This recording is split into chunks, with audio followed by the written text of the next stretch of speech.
apa-apa, Bu. Oke.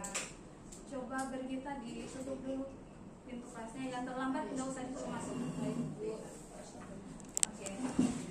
Mana ketua tingkat? Hadir, Bu. Hadir. Saya pinjam absennya dulu. Saya absen dulu ya. Usman, Hadir. Aswin, Tauku, Hadir, Bu. Sofyan, Hadir, Bu. Isniarti, Hadir Bu. Bergita, hadir Bu. Febriani, Alfa. tidak ada kabar Keti? Oke, apa ya? Ulfatun? Oke. Oke, nanti ada teman yang terlambat tidak usah disuruh masuk ya. Ya, Bu. Oke, kita sebentar sebelum mulai pelajaran, coba Keti pimpin doa dulu. Silakan Keti. Menurut keyakinan Keti. Bismillahirrahmanirrahim. Kita berdoa sesuai dengan agama kita masing-masing. Berdoa mulai. Selesai. Oke. Amin. Siap ya menerima materi? Satu. Nah, dilihat di materi di depan ini, konsep dasar manajemen kearsipan. Apa yang terlintas di pikiran adik-adik melihat dari materi yang sekarang akan kita bahas ini? Konsep dasar manajemen kearsipan. Surat. Bagaimana mengatur Dokumen penting. Coba angkat tangan yang bisa menjelaskan. Ya, silakan Aswin.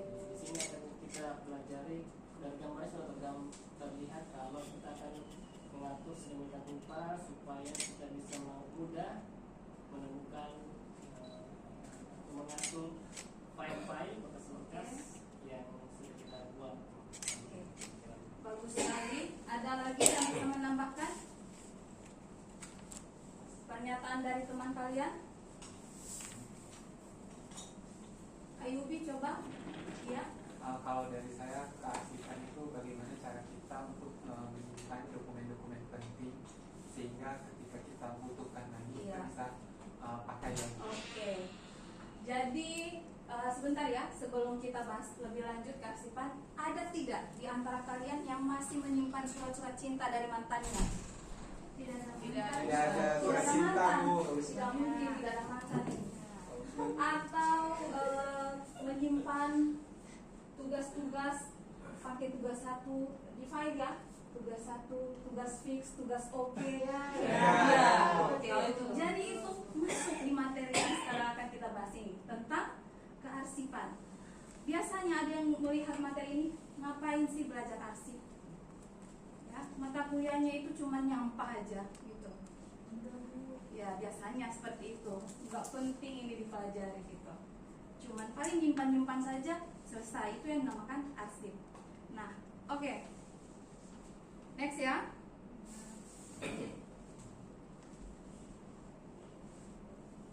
Penting tidak kita belajar arsip? Iya. Ini ya. Arsip adalah rekaman kegiatan atau peristiwa. Itu pengertian sederhananya. Aku belum kelihatan. Ya, sebentar. Ya. Ini, oke. Ini ya, pengertian sederhananya adalah rekaman berharga. Nah, peristiwa yang ada, seluruh peristiwa ini ya, dilihat dari pengertian sederhananya adalah rekaman berharga. Jadi semua peristiwa yang ada buktinya, baik yang tercatat, foto, file dan sebagainya, itu disebut arsip. Surat cinta masuk arsip tidak? Tidak masuk. Coba HP-nya ditaruh dulu, Aswin, jangan dipegang-pegang dulu. Fokus dulu. Fokus dulu di materi ini ya. Ya. Coba yang duduk di belakang maju ke depan. Ya, biar lebih fokus. Ya, diatur dulu. Iya. Dikurangi dulu bermainnya ya, kita fokus dulu. Iya. Jadi surat cinta masuk di arsip. Kalau kita lihat secara pengertiannya secara sederhananya, arsip adalah rekaman peristiwa yang berharga. Nah, dilihat dari pengertian secara umum, arsip merupakan bukti kegiatan organisasi sumber informasi strategis dan memori kolektif yang menjadi jati diri perusahaan atau institusi. Itu pengertian secara umum. Kemudian ada pula pengertian menurut Undang-Undang Nomor 43. Di Undang-Undang disebutkan bahwa arsip mengatur arsip sebagai rekaman kegiatan atau peristiwa dalam berbagai bentuk dan media yang dihasilkan oleh setiap orang atau organisasi. Dilihat dari pengertian ini, penting tidak kita belajar arsip? Penting ya? Ya, coba bayangkan kalian kuliah 4 tahun, kemudian ijazah itu asal ditaruh di mana begitu, kemudian hilang. Kita menghadap pulang ke jurusan, di print kembali tidak? Ijazah kita. Nah, itu pentingnya kita belajar arsip. Mungkin pulang ijazah. Iya. Kalau sudah jadi rektor di Kakak Usman ya. Oke. Lanjut ya. Fungsi utama manajemen kearsipan. Di sini ada 5 fungsi. Silakan diperhatikan, dimaknai, diresapi. Oke. Ini ada penciptaan, penyimpanan, penggunaan, pemeliharaan, penyusutan. Coba Bergita, bisa dijelaskan penciptaan itu seperti apa? Membuat suatu dokumen yang sudah sesuai dengan standar dari organisasi. Ya. Bisa diulangi, Ismi? Jadi kalau untuk penciptaan itu bagaimana mengatur pembuatan arsip yang sesuai standar organisasi. Jadi kalau misalkan mau ngatur itu harus ada standarnya dulu biar arsipnya itu jadi bagus. Bagus sekali. Jadi penciptaan itu kita menciptakan tempat baru untuk penyimpanan. Itu ya. Yang awalnya tidak ada, kita buat menjadi ada. Itu fungsi yang pertama, mengatur pembuatan arsip yang relevan dan sesuai dengan standar dari organisasi itu sendiri. Kemudian yang kedua, penyimpanan. Coba Kakak Usman dibaca penjelasan penyimpanan. Penyimpanan ya arsip secara aman baik dalam bentuk fisik maupun elektronik. Iya, bisa dijelaskan Ibu Sofia? Ya, jadi terkait dengan penyimpanan ini tuh kalau saya memahaminya ini adalah membuat dokumen atau apapun kita berhubungan dengan arsip itu harus disimpan dalam tempat yang aman. Ya. Jadi ya silakan lanjut. Jadi baik itu dalam bentuk fisik maupun elektronik. Iya, bagus sekali. Jadi penyimpanan itu setelah diciptakan tempat penyimpanan, maka prosesnya untuk menyimpan arsip agar tidak terjadi contohnya kehilangan ataupun kerusakan arsip. Berikut penggunaan. Coba Ayubi dibaca. Memastikan akses yang mudah bagi pihak yang berhak dengan sistem kontrol. Maksudnya seperti apa itu? Bisa dijelaskan?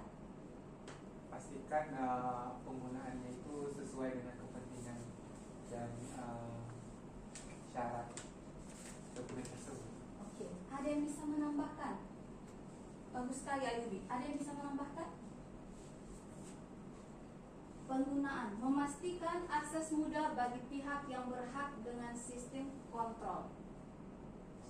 Iya, silakan. Ini dari kata memudahkan, jadi dari fungsinya ini kita bisa mengatur arsip misalnya di bentuk pengelompokan supaya kita bisa dengan mudah mencari arsip tertentu Ya. di kelompok yang mana yang kita mau cari. Oke, bagus. Jadi penggunaan maksudnya ketika kita memerlukan kembali arsip tersebut, kita dengan mudah mendapatkan arsip itu karena tersimpan tertata dengan baik. Kemudian arsip ini setelah kita simpan, kemudian kita gunakan berulang kali, perlu tidak kita pelihara arsip itu? Perlu. Jadi arsip itu harus kita pelihara dengan cara menjaga kondisi arsip agar tetap baik dan diakses dengan mudah. Contohnya seperti apa? Ya, maintenance-nya itu seperti apa? Misalnya kita simpan di tempat yang banyak airnya, Tidak. Atau yang banyak rayapnya?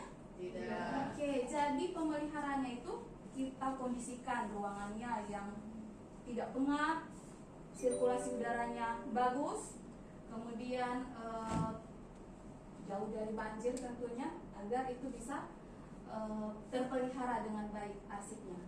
Nah, yang terakhir penyusutan. Coba Usfatun dibaca. Penyusutan itu mengelola arsip yang sudah tidak bernilai guna. Sofian jangan tertawa ya, tidak ada yang lucu. Lagi serius ini, mode serius.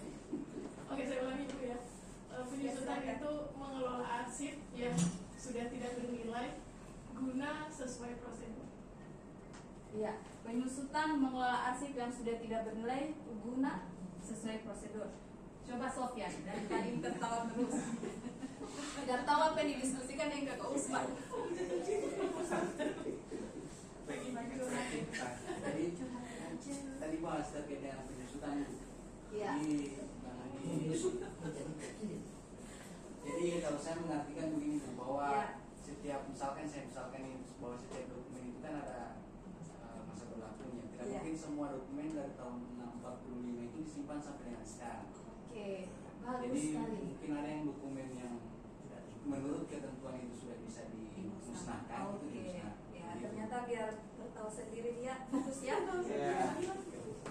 Jadi penyusutan mengelola arsip yang sudah tidak berguna sesuai prosedur. Jadi biasanya 5 tahun sekali itu, iya arsipnya sudah bisa. Tapi itu yang arsip yang tidak bisa yang tidak bisa disebut. Iya, juga ada yang, bisa. iya nanti kita akan bahas. Sabar Kak Osman. Berikut jenis arsip berdasarkan penggunaannya. Ya, jadi ada arsip dinamis, arsip statis, kemudian ada arsip vital. Ini yang mungkin dimaksud oleh Kakak Usman. Oke, kita bahas satu persatu ya. Arsip dinamis. Arsip dinamis digunakan secara langsung dalam kegiatan operasional organisasi. Nah, arsip ini terbagi atas 2. Coba Ulfatun baca. Arsip dinamis dan arsip statis. Kalau arsip dinamis digunakan secara langsung dalam kegiatan operasional organisasi sehari-hari. Iya. Salah satunya ada arsip aktif dan juga arsip inaktif.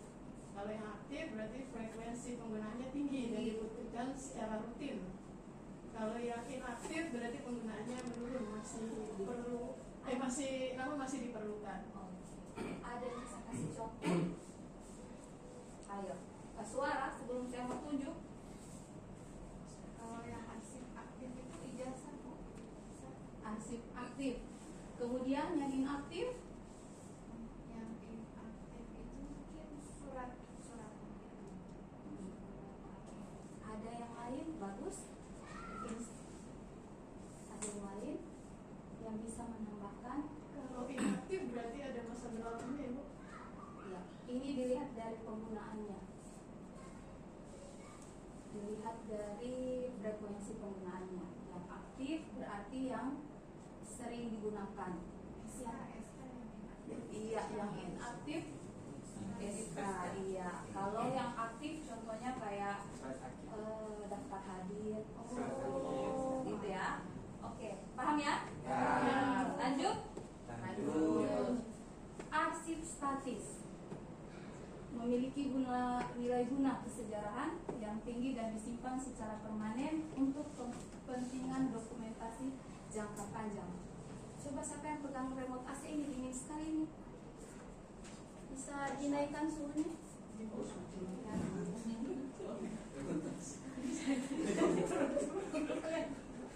Sofian, coba contoh arsip statis. Sehingga buat bicara jadi itu. Jadi ini misalkan nih kalau arsip mohon maaf ini. Iya. Kalau arsip statis ini misalkan teks proklamasi. Jadi Iya. kan walaupun dia misalkan dari tahun 45 itu disimpan sampai dengan sekarang. Ya, hebat sekali ini Sofian ya. Masya Hebat. Allah. Aku tadinya udah belajar sebelumnya Bu. Iya. Kebetulan Dia sudah belajar tadi malam. Perlu dicontohi ini ya, cuman terbawahnya jangan dicontohi. Oke. Saya tersinggung ini. Oke. Ini arsip vital ya. Jadi arsip vital itu bisa dibaca arsip yang keberadaannya sangat penting untuk kelangsungan operasional organisasi. Contohnya itu seperti kita lihat ya, saya suka kasih contoh ini, tidak perlu kalian berpikir. Akta pendirian, sertifikat tanah, data keuangan, itu ya, jantung dari organisasi. Seperti saja. Nah ini tantangan dalam manajemen kearsipan. Volumenya meningkat, perkembangan teknologi, kurangnya sumber daya dan keamanan data. Jadi semakin hari semakin berkembang teknologi, maka arsip ini tidak hanya dalam bentuk fisik, tetapi sekarang ada namanya arsip digital. Oke, sampai di sini ada yang perlu ditanyakan? Bu mau tanya, Iya. bagaimana sih kita bisa menjamin kalau kita mengarsipkan kayak seperti PP, ijazah dan lain yang barang penting itu kalau kita penyimpanan secara online, misalnya di dalam Google Drive gitu. Oke, Kira-kira pertanyaannya bagus keamanannya sekali. sudah. Ada yang bisa jawab pertanyaannya? Ya. Jadi bagaimana arsip kita itu dipastikan aman ketika kita menyimpan dalam bentuk digital ya di Google Drive? Iya. Apalagi ada sekarang di zaman online ya. Iya. Bagaimana bisa menyimpan data itu? Ada yang bisa? Mungkin Ulfatun, pakar IT? Pakai Setahu saya Bu, kalau di Google Drive itu ada bagian pro dan juga untuk upgrade penyimpanan ya. Jadi kalau dari segi pengembang itu pasti ada kelemahannya kalau kita simpan dengan versi yang Iya. free gitu. Oke. Itu ya. Sudah bagus jawabannya. Oke, saya tambahkan lagi ya, agar tidak ada pengambilan data itu, kita bisa membatasi hak akses ya. Jadi kita sendiri saja, tidak usah di-share aksesnya ke orang lain. Oke ya. Jadi dari pembelajaran ini kita bisa tarik kesimpulan, kearsipan adalah investasi jangka panjang sebagai fondasi efektivitas dan investasi untuk masa depan. Jadi tidak ada ruginya ya kita belajar tentang manajemen kearsipan. Ini ada oleh-oleh kalian di rumah, silakan. Ini tugas mandiri ya, saya tidak mau bagi kelompok. Pasti Sofia mau mencontek di teman-teman yang lain. Nah ini dikerjakan individu ya, bisa dibaca atau difoto saja supaya tidak ada alasan, tidak ada bagian soalnya. Oke. Terima kasih. Saya rasa perkuliahan hari ini saya cukupkan sampai di sini. Insya Allah kita bertemu di pertemuan berikutnya membahas tugas yang tadi ya. Oke, terima kasih perhatiannya. Assalamualaikum warahmatullahi wabarakatuh.